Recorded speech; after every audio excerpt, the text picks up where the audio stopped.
The strongest cultures in our world today are those that remember the stories of their people. And Catholicism is a constant unfolding of the story, remembering the ones that came before us and the action of God among them.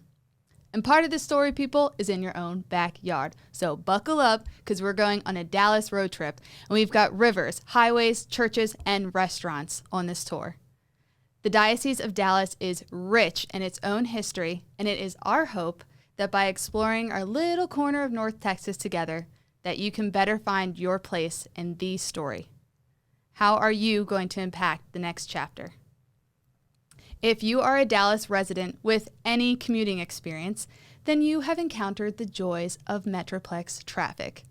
In fact, you might even have spent some time parked on our first landmark, which is the 635. When plans for the 635 began in 1958, the area that is now so densely populated was just prairie and farmland. And that's exactly how it was found by John Neely Bryan. John Neely Bryan was a Tennessee native who, as one does, named the city of Dallas after a good friend.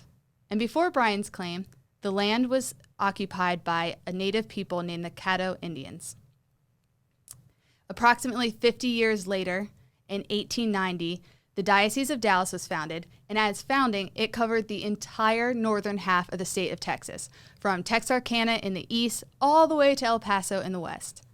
And when the first Dallas Catholics came to the area, there weren't no 635, there weren't no highways, there weren't no railroads. It was all land travel, and it was slow.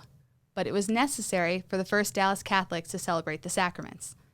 They were dependent on French circuit riding priests from Nacogdoches who would come up several times a year to the Dallas area on horseback to celebrate the sacraments.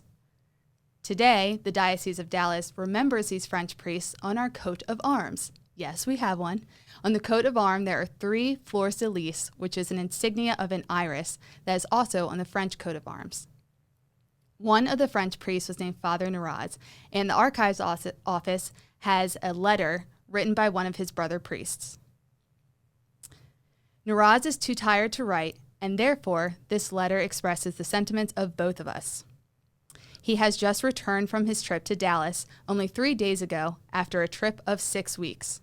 He found a few more Catholics, and he gave 20 to 25 communions, including several First Communions administered with the greatest solemnity. The Eucharist, its celebration, and its reception has been so important to the original Dallas Catholics and is still important to us today. And now you can think about the Eucharist every time you travel on the 635. Bear with me. John chapter 6 is called the Bread of Life Discourse, and it is a foundational scripture for the Catholic belief in the Eucharist being the true presence of Jesus Christ. John chapter 6:35 states, Jesus said to them, I am the bread of life. Whoever comes to me will never hunger. Whoever believes in me will never thirst. Furthermore, if you were to look at the 635 on a map, pull out your phone, scroll out, you'll see that its course begins in the southeast at I-20 and makes its way around the city, ending at State Highway 121 near the DFW airport, forming a semicircle that is reminiscent of a broken host. The Gospel of Matthew depicts the Last Supper. While they're eating, he, Jesus, took bread, said the blessing, broke it, gave it to them, and said, Take it. This is my body. The breaking of the bread is remembered every time we celebrate the Eucharist at Mass in what is called the Fractio Panis, Latin for breaking bread.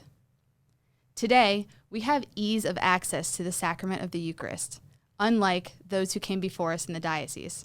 We have to ask ourselves, does our reverence for the sacrament mirror theirs? Or does God have a little bit more to teach us through this mystery?